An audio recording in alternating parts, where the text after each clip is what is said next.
আসসালামু আলাইকুম দর্শক, স্বাগত জানাচ্ছি সিপিএনপির পক্ষ থেকে। দর্শক, আমরা এই মুহূর্তে অবস্থান করছি কুমিল্লার বুড়িচং উপজেলার ময়নামতি ইউনিয়নের বাজেবাহারচর গ্রামে, যেখানে আপনারা হয়তো লক্ষ্য করছেন এই মধ্যরাতে গোমতী নদীর চর থেকে অবৈধভাবে মাটি কাটার বিরুদ্ধে স্থানীয় গ্রামবাসী কিন্তু মাইকিং করে পুরো গ্রামবাসী একত্রিত হয়ে গোমতী নদীর চরে অবস্থান করছে। তবে আমরা যতটুকু জানতে পেরেছি যে ইতিমধ্যেই কিন্তু গ্রামবাসী একত্রিত হয়ে সবাই মিলেই কিন্তু গোমতী নদীর চরে অবস্থান করছে এবং মাটি কাটার যে লোকজন তাদের সাথে কিন্তু কথা কাটাকাটি করে এবং এক পর্যায়ে কিন্তু দুই পক্ষের মধ্যে সংঘর্ষ তৈরি করার উপক্রম হয় এবং এর মধ্যেই কিন্তু আবারও মাইকিং করে পুরো এলাকা থেকে আরও বেশি লোকজন আনে এবং দেবপুর ফাঁড়ি থেকে একটি পুলিশের টিম ঘটনাস্থলে উপস্থিত হয় এবং ঘটনাস্থলে উপস্থিত হওয়ার পরই কিন্তু পরিস্থিতি সামাল দিতে না পেরে পরবর্তীতে আরও একটি টিম উপস্থিত হয় এই বাজেবাহারচর এলাকা। দর্শক, আপনারা আমাদের সঙ্গে থাকুন, আমরা চেষ্টা করছি পুরো বিস্তারিত দেখানোর জন্য।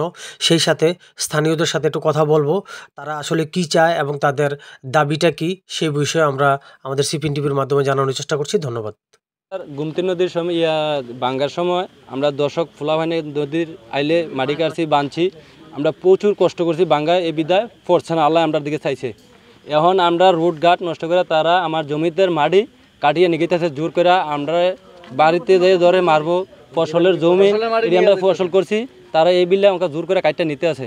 বাধা মেম্বার সারমনও দেয় না, কেউ দেয় না। আমরা দর্শকে মিললা করছি এই কাজটা, মানে এই গ্রামবাসী মিললে আমরা করছি। মানে আমরা যদি তারা গ্রামবাসী সচেতন করি, আমরা কেরিং বন্ধ চাই।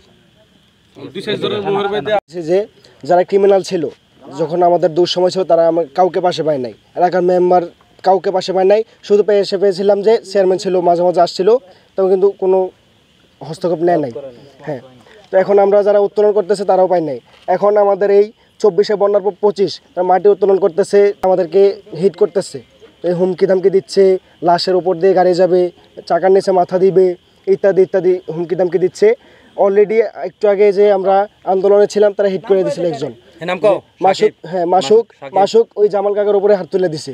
যারা মাটি উত্তোলন করতেছে তারা হচ্ছে আমির, সাকিব, শুভ, তারপর মাসুক আছে, উনি কিন্তু অলরেডি ডাকাতের নামে, তারপর মনির, হ্যাঁ মনির সর্দার। তো আমরা চাচ্ছি যে আবার ওনারা ওই থেকে যে ভাড়া আনছে পোলাপান এলাকা মানুষকে মারার জন্য, শুভ, সাকিব, তারা 2 ভাই ছিল। তারপর হ্যাঁ, জালালপুরের বাগিলার মনির, আমির, মাসুক, তারা 3 ভাই। হ্যাঁ, তারপর হচ্ছে আমরা এলাকাবাসী হস্তক্ষেপ নিয়েছি। যদি কোনো দায়বদ্ধ থাকে এলাকাবাসী বসবে, পুলিশ প্রশাসন কিছু করতে পারবে না। আজকে সহ গত অনেক বছর ধরে পুলিশ প্রশাসন ছিল, তো তারা পকেট পুরে নিয়ে গেছে, কিছু বলে নাই, কোনো হস্তক্ষেপ নেয় নাই। এখন একটু আগে পুলিশ প্রশাসন ছিল, তারাও চলে গেছে, কিছু করতে পারে নাই। এখন আমরা যা করবো, মোকাবেলা করবো, এলাকাবাসী, গ্রাম জনতা, এই যুব সমাজ নিয়ে করব। এখন আমরা চাচ্ছি যে মাটি উত্তোলন বন্ধ, একদম বন্ধ। গোমতীর চর থেকে 1 কোদাল মাটি ফসল ফলানো ব্যতীত 1 কোদাল মাটি কোথাও যাবে না।